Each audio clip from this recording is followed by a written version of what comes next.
Welcome back to Chen's Interior Design Studio.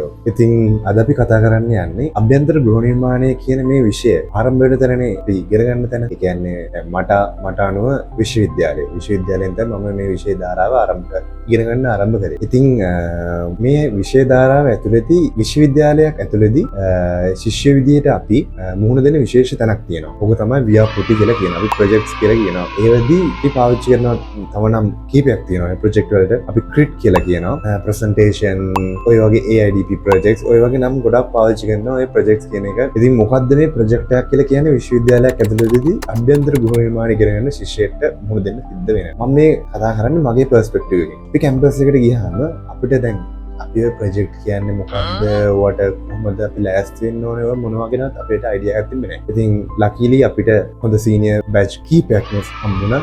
ඉතින් අපිට senior බැචස් වලින් මේව කරන්න මේ විදිහට, මේව කරන්න මේ විදිහට කියලා අපිට කියලා දුන්නා. ඒ වගේම ස්පෙෂලි අපේ ලෙක්චර් පැනල් එකත් අපිට කියලා දුන්නා කොහොමද මේ ව්‍යාපෘතියක් කරන්න කියලා. ඉතින් මම මේ ඔයගොල්ලන්ට කියන්න හදන්නේ මේ ප්‍රොජෙක්ට් එකක් කරන්න කොහොමද, ඒක මම කරේ කොහොමද, ඒ වගේ මාතෘකාවක් ගැන තමයි කතා කරන්නේ. මම මේ වීඩියෝ එක පුරා දීර්ඝව කරන්න යන්නේ නැහැ. අපි සරලව කතා කරමු. ක්‍රිට් එකක් කියලා කියන්නේ අපි කැම්පස් එකේදී සෙමෙස්ටර් කම්ප්ලීට් කරගෙන යනවා. ෆස්ට් ඉයර් එකේ ඉඳලා ෆයිනල් ඉයර් දක්වා. එක සෙමෙස්ටර් එකට ලොකු කම්පොනන්ට් එකක් තියෙනවා. ඒ කියන්නේ මාක්ස් ගාණක් අපිට හම්බ වෙන ලොකු ප්‍රොජෙක්ට් එකක් අපිට හම්බ වෙනවා. ප්‍රොජෙක්ට් එකකුයි සාමාන්‍ය පොඩි ප්‍රොජෙක්ට් එකකුත් අපිට හම්බ වෙනවා. සාමාන්‍ය විදියට. ඒ කියන්නේ දැන් මේ අපි ගයක් හදනවා නම් ගේ හදලා ගේ ඇතුලේ ෆර්නිචර් අරේන්ජ්මන්ට් එක, තියෙන සර්කියුලේෂන් පාත්වේස්, වෙන්ටිලේෂන් හැමදේම හදන්නේ මිනිස්සුන්ට. end of the day මිනිස්සුන්ට කම්ෆර්ටබල් ඒරියා එකක් වෙන්න ඕනේ අපි හදන ඒරියා එක. ඉතින් මේ කියන මේ දේවල් ඉන්ක්ලූඩ් කරන්නේ කොහොමද ප්‍රොජෙක්ට් එකට කියන එක අපි කරන්නේ කොහොමද කියලා බලලා අපිට මාක්ස් දෙන එක තමයි අපි ප්‍රොජෙක්ට් එකක් කියලා හඳුන්වන්නේ. ඊළඟට කතා කරමු බෙඩ්රූම් ප්‍රොජෙක්ට් එකක් හම්බුණා කියනකොට අපිට first year first semester first project එකේ තිබ්බේ බෙඩ්රූම් ඩිසයින් එක. ඉතින්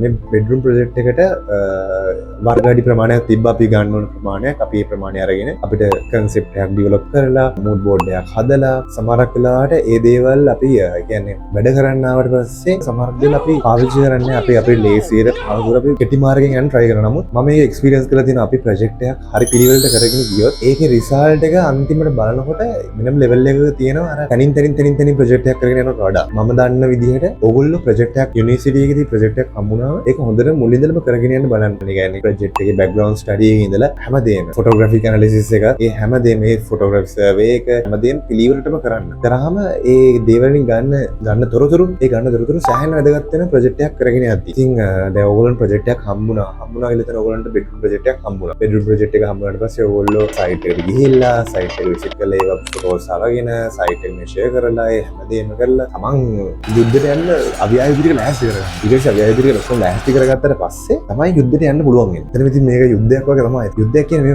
මේක තමන් හැදෙලෙම කරන යුද්ධයක්. මේක කාත් එක්කවත් කරන යුද්ධයක්වත් කාත් එක්කවත් තරගයක්වත් එහෙම නෙමෙයි. තමන් ඇතුළෙම කරන යුද්ධයක් තමයි මේක. ඕගොල්ලන්ට කියන්න තියෙන්නේ ඕගොල්ලන්ට ප්‍රොජෙක්ට් එකක් හම්බුණා. ප්‍රොජෙක්ට් එක මහන්සිලා කරන්න. ඕගොල්ලෝ කරලා ප්‍රොජෙක්ට් එකෙන් ඒ ප්‍රොජෙක්ට් එකේ ප්‍රසන්ටේෂන් එක කරාට පස්සේ ඕගොල්ලෝගේ මහන්සියේ ප්‍රසන්ටේජ් එක පේනවා. ප්‍රසන්ටේෂන් එක ඉවරනට පස්සේ ඔයාලගේ දේ තමයි මේ වැඩේ තියෙන්නේ. ඔයාලා මහන්සිලා කරොත් ඔයාලට මේ හොඳ රිසල්ට් එකක් ගන්න පුළුවන්.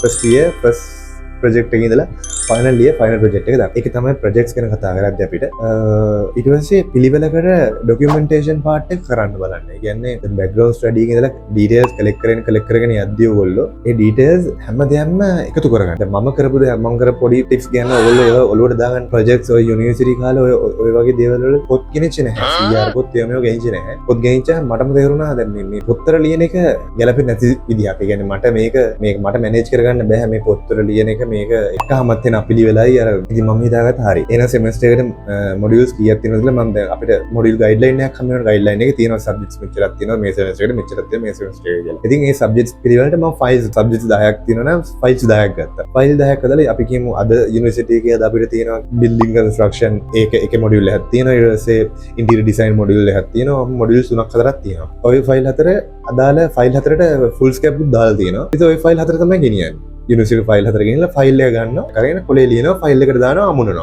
ඒක හරි ලේසි සෙමෙස්ටර් එක ඉවරෙද්දී අපි ගෙම එක්සෑම් එකක් තිබ්බා වුණත් අර පාඩම් කරන්නවත් හැමදේම අර හරි නීට් ඔලුවට හරි පහසුයි. ඕක try කරලා බලන්න මේ විදිහට සෙට් වෙනවා නම් මේ විදිහ කරලා බලන්න. ප්‍රොජෙක්ට් එකක් ගත්තාම මොඩල් එකක් හදන්න අපිට පුළුවන්. ඒ කියන්නේ ඔය හිතන්නකො බෙඩ්රූම් එකම ගමුකෝ බෙඩ්රූම් එකම අරගෙන අපිට බෙඩ්රූම් එක පර්ස්පෙක්ටිව් ඇඳලා පැනල් එක ඇඳලා මේ විදිහට අපි ඩිසයින් එක කරන්න මේ විදිහට තමයි ඩිසයින් එක කරන්න කියලා ප්‍රසන්ටේෂන් එක කරන්න පුළුවන්. නමුත් අපේ තියෙන අයිඩියා එක දැන් අපේ ඔළුවේ තියෙන කන්සෙප්ට් එක අපේ ඔළුවේ තියෙන මූඩ් එක අපේ ඔළුවේනේ තියෙන්නේ. අපි මූඩ් බෝඩ් එකක් හදනකොට අපිට ඔළුවේ තියෙන අපේ මූඩ් එක අපිට අපේ ඩිසයින් එකෙන් අවුට්පුට් එක ගන්න ඕන මූඩ් එක අපි එකතු කරලා අපි මූඩ් බෝඩ් එකක් හදනවා. ඒ වුණාට අපේ මූඩ් එක අපි අපේ ඉන්ටීරියර් එකට ගන්න විදිහ අපිට පුළුවන් නම් මොඩල් එකක් හදලා පෙන්නන්න. මම කියන්නේ 3D මොඩල් වලට වඩා දැන් 3D මොඩල්ස් පාවිච්චි කරනවා වඩා 3D මොඩල්ස් වලින් 3D රෙන්ඩරින් අරගෙන රෙන්ඩරින්ග්ස් දාලා ෆොටෝස් දාලා පෙන්නනවා. රෙන්ඩරින් කරන වෙනම කට්ටිය ඉන්නවා. සමහරක් කට්ටිය රෙන්ඩරින් සල්ලි වලට කරගන්නවා.